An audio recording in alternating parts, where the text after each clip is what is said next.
people of YouTube, this is Gray's Guitars. I am Steve Gray. Thank you for watching. The title of this video is called Used Guitar Apocalypse. I believe the term was coined by fellow YouTuber Gary's Guitars. I mistyped my name searching for my channel one day. His channel popped up. He's a guitar store owner. He's got some cool videos. Go check him out as well. But essentially, there's just too much right now. There's too much of guitars that I have in my hand, of guitars that are on the wall. This is a Michael Kelly Patriot Decree, and this is a good guitar. Great guitar, fantastic guitar, however you want to say it. You know, Grover tuners, decent nut, splittable pickups, all mahogany, Pau-Ferro, everything about this guitar sounds and plays great. Same with the Squier back there, same with the Epiphone Thunderbird bass, and same with the Epiphone Les Paul. But the thing all these guitars have in common is they're all generally in the same price range. Well, maybe the Squier was before I painted it. But all of these are kind of in that $300 to $500 price range on the used market. And during the COVID years, coronavirus, whatever you want to call it, essentially between 2020 and probably a little bit into 2024, but it kind of petered off at the end of 2023. Everybody was stuck in their house.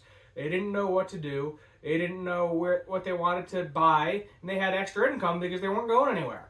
So everybody and their mother was like, well, I'll go buy a guitar. And a lot of them were like, well, I don't want to get that crappy starter pack $100 Squier thing that probably needs a whole lot of work out of the box. If I spend a little bit more money, that $300 to $500 range, even, you know, up to $1,000, I would say, in some cases, I can get a halfway decent guitar. I'll play it. Worst case, I get bored of it. I'll sell it, and I won't really lose money. Well, diminishing returns are a thing. I hate to tell you that. Just for instance, a brand new Epiphone Les Paul, I think, set you back about, what, $700 now? If I remember correctly. I know they got like the 50 standard and the 60 standard. On the used market, you're lucky if you can get $300 to $400 for it. You know, $300, sure, you can get probably no problem, but $400 might be pushing it. I had an Epiphone Prophecy. Those were selling initially for $899, $900 brand new. The used market, you can pick one of those for up for $500 all day. Now, this doesn't completely include all guitars, but it kind of includes those mid-range, made in China guitars, made in Indonesia, made in Mexico, if you will. Everything kind of in that general price range has tanked. Not majorly, you know, it's not pre-COVID prices where everything I would say was decently affordable, because during that time period, because everybody wanted a guitar, everything skyrocketed. So on the used market, you had people were asking more money for the guitar than it was new, and people were paying it because everybody was crazy. Oh, they're not making enough, blah, blah, blah, blah, blah. Fender had a lot of quality control problems during that time period. I've made a video about that, of fret sprout, bridge placement, neck placement. If you look at the Tom DeLonge guitars, I think they have since fixed the problem. But a lot of those original batch Tom DeLonge Stratocasters had a lot of problem with it. The neck pockets were too big, or you know, the string spacing was all kind of jacked up here. They had fret sprout everywhere. The bridge was in the wrong spot. A lot of problems because these guitar companies were, you know, getting as much as they could when they could. You know, if the getting's good, get it while it's good, essentially. So they just kept producing more and more and more and more and more, and people were buying them, so it kept going. And then as eventually, you know, all the restrictions got lifted, everybody got back out, and a lot of people are now selling things. So that's why something like this, which I have had for a little while now, I traded up to it, and I'm either looking to sell it or trade it myself. I don't have this one on my reverb shop.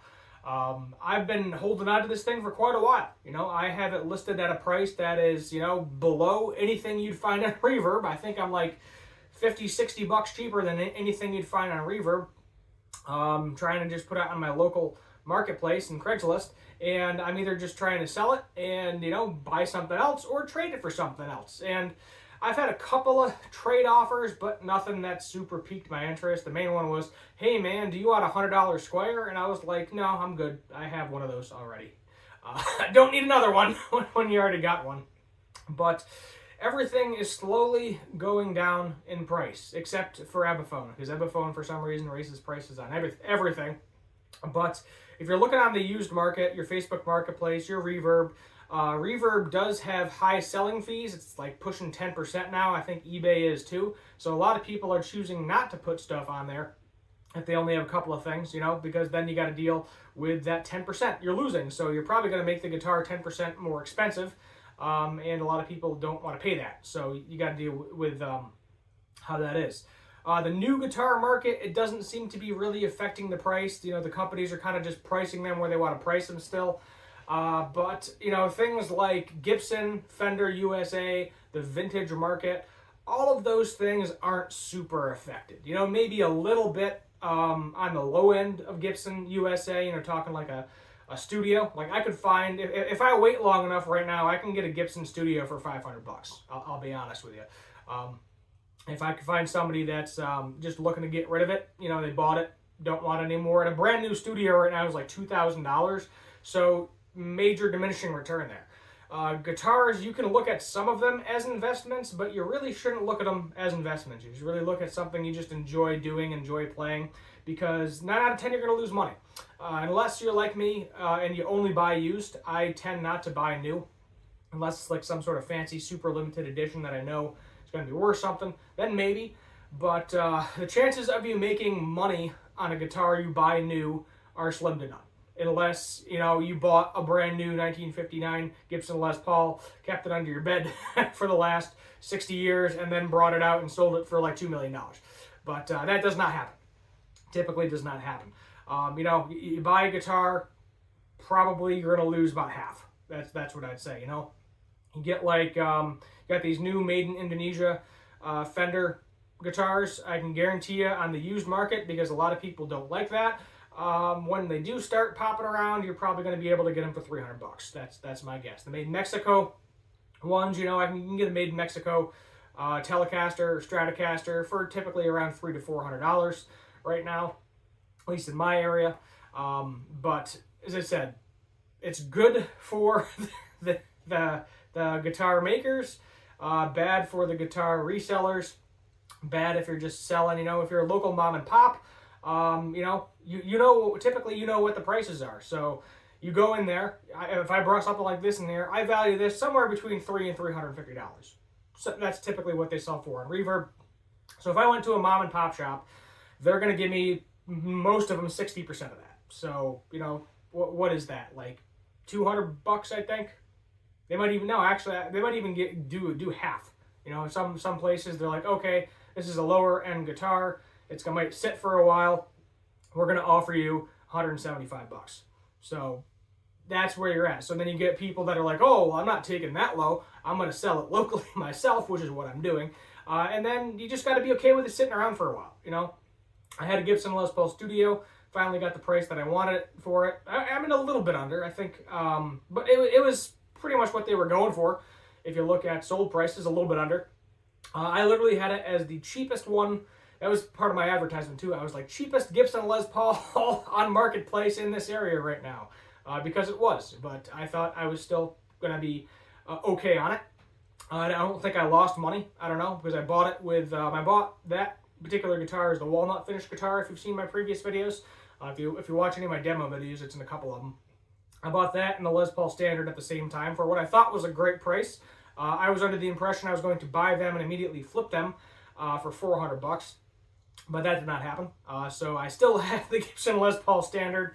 A little more hesitant to sell that now because the prices of those have gone down a little bit. So when I bought that, I kind of bought it at the tail end of the guitar apocalypse, if you will, tail end of COVID, when everything was still kind of high but going down a little bit. So I might have paid a hair too much for those two together. But a new standard right now is $2,800. I don't have $2,800 in it, so we'll see. It's a 2000. It's vintage. It might be a little bit more money. I might throw it on Reverb. So if you're interested in it, let me know. I can put it up on Reverb, or if you want to contact me and I can ship it to you directly, that's another option as well. We'll figure something out if you're interested in it. Same with this one, if you're really interested in it. Keep in mind though, shipping is like $100 right now. That's what kills a lot of people too on Reverb. Is you realistically, you can't ship a guitar for under $100. So that's like it might be under $100. It depends on the distance. But let's say you're going from California to New York or California to Maine. You know, that I think that's like the farthest distance in the continental U.S. That's going to be $100 to ship it. And when I shipped a base out, I quoted $100 to ship it, and it ended up costing me $95. So I was right in the ballpark. You know, you go to the website, you can get an estimate of what it's going to cost, and that's what it cost me. And it sucks because when you have something like this price range, especially the $300 to $500 range, nobody wants to pay another $100 to ship it. So they're going to expect you to get them a really good deal. So let's say this, you know, is selling regularly for $350, $100 to ship it to your house. You're in at $450, but at the same time, it's a $300 guitar. So you already lost $150 on it before it even got to your house.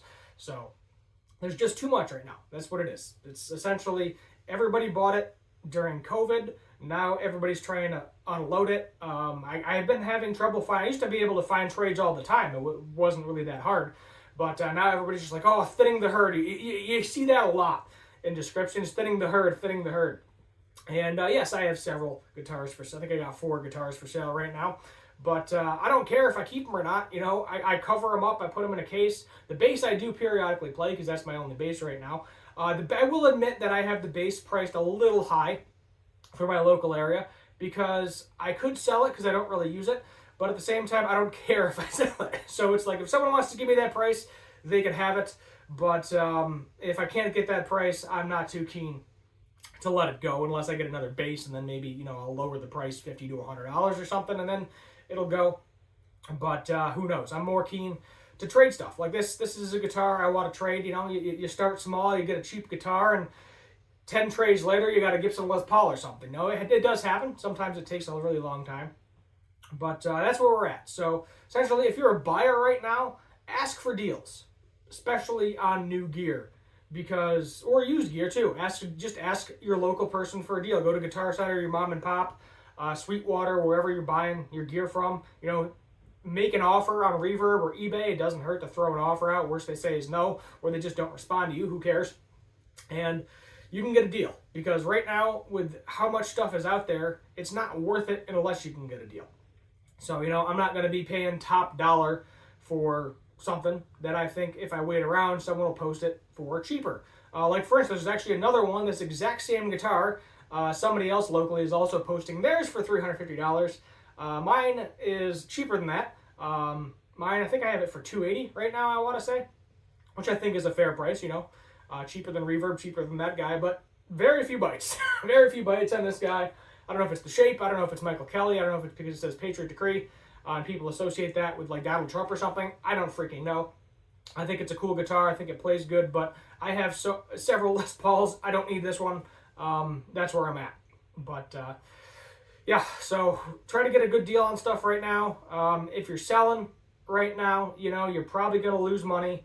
Hold out if you want to try to make some more money. If you don't care, then yeah, sell it for a decent price. You'll make somebody happy. But ultimately, you know, you're not going to get the big bucks right now unless it's USA made, unless it's vintage. Those are typically the two markets that don't usually take a major hit in terms of used value. You know, they kind of stay around the same. You know, if you buy brand new to used, you're probably going to lose some money. For instance, Gibson Les Paul Standard that I told you I'm trying to sell here locally.